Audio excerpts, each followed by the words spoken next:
You can post a video with zero patient names and zero faces in it and still lose your license. That's not a scare tactic.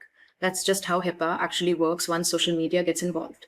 And most healthcare practices are one bad post away from finding that out the hard way. Hi, this is Shifali from Emitter, and today I'm breaking down 6 kinds of social media HIPAA violations that actually happen inside real practices. Before I get into it, hit subscribe. We work with over 1,000 healthcare practices, and we track patterns like this because our customers keep running into them. Every single one of these 6 mistakes we've seen happen to a practice just like yours. Number 1, posting patient photos or videos without consent. This is the one everybody thinks they understand, and it's still the most common. It's not always someone posting a patient's face on purpose. It's a busy day story you put up, and there's a patient sitting in the waiting room in the background. You didn't tag them, you didn't name them, doesn't matter, right? The patient is visible and identifiable. That's PHI, and that's a violation.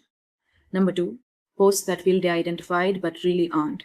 This is where staff get it wrong the most, and it's honestly the one I'd worry about if I ran a practice. No name, no face, just quote, a patient today taught me so much, dealing with a rare condition at only 19 years old. Sounds harmless, but in a small town with maybe one 19-year-old walking around with that exact condition, everybody in that community knows exactly who you're talking about. There's a documented case of a nurse getting fired for a post with no name in it at all. No name, no photo, fired anyway. Now, the first 2 are what most people expect. The next 4 get a lot more interesting because they involve people who genuinely thought they were being careful. Stick with me, because number 5 and 6 are the ones that surprised me the most when we researched this. Number 3, mocking or joking about patients. Healthcare is hard, I get it. Front desks and clinical staff deal with rough days, difficult patients, and dark humor is how a lot of people cope. But the second that humor turns into a post, a video, or even a caption describing a patient's condition or behavior, even without a name, you've turned a coping mechanism into a federal violation. There have been urgent care teams fired, entire groups of staff at once, for exactly this. Number 4, live streaming or filming in patient care areas. This one's newer and it's growing fast because live streaming is just how a lot of people communicate now. A nurse went live on TikTok doing a medication pass and said, quote, "I'm not showing any patient information, just relax." People in her own comments were warning her live that she was violating HIPAA. She didn't listen. She got suspended, then terminated, then reported to the Board of Nursing. The camera doesn't know what's PHI and what isn't. It just records whatever's in frame, a chart, screen, a whiteboard, a patient walking by. Number 5, sharing patient information in private messages or DMs. This is the one people don't see coming because in their head, private means safe. It's not a public post, so it doesn't count, right? Wrong.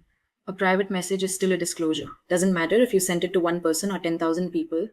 There's a well-documented case of a nurse who sent a private video of a young patient to a single fan over direct message. One message and it still ended up in front of a state nursing board. Number 6, using your access to a patient's information to expose someone you know personally. This one's honestly hard to even talk about because it's not carelessness anymore, it's intent.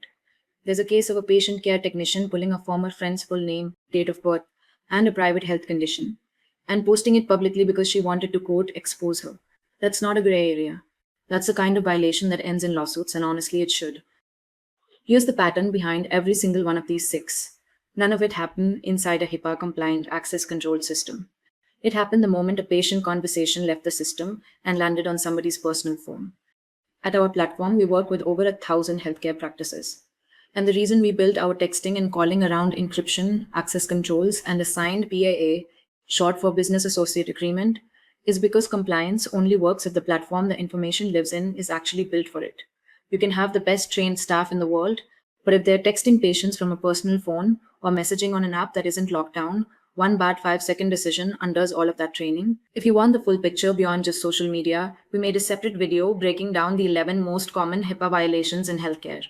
Go watch that one next, because a few of those are things almost every practice is doing right now without realizing it. If this video was useful, subscribe to the channel. We put these out regularly for healthcare practices trying to actually stay compliant, not just check a box. And if you want to see how Emitter keeps patient communication off personal phones and inside a compliance system, head to emitter.com. Thanks for watching.